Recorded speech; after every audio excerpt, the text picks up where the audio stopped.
Well, thank you very much, Song Ji-son, for that report there from Cheongwadae. Now, for a more in-depth look into how the ministries in charge of foreign affairs, unification and defense are prepping to adjust to this shift in inter-Korean relations, Connie Kim reports. South Korea's top security policy this year is to firmly respond to North Korea's fourth nuclear test. 3 government ministries in charge of diplomacy and security presented their plans for 2016 on Friday, focusing on countermeasures to Pyongyang's recent provocation.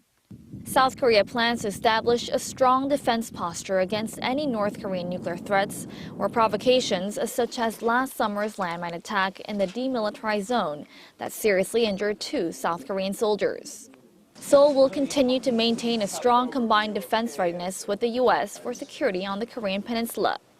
South Korea's cooperation with its members and UN member nations will also be intensified to ensure North Korea is hit with the strongest possible UN Security Council resolution for the nuclear test.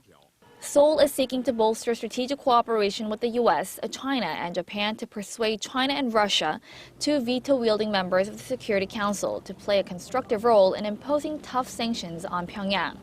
Preparing for reunification is another key project. South Korea will continue its efforts through President Park Geun-hye's trust-building process that shows the South will sternly respond to the North's threats, but cooperate when Pyongyang shows a change in attitude. Seoul plans to work on regularizing reunions for families separated by the Korean War and facilitate letter exchanges when inter-Korean ties improve.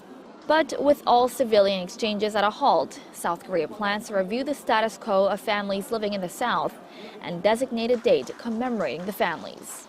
With these plans, the South Korean government hopes to secure peace on the Korean Peninsula and ensure the safety of its citizens.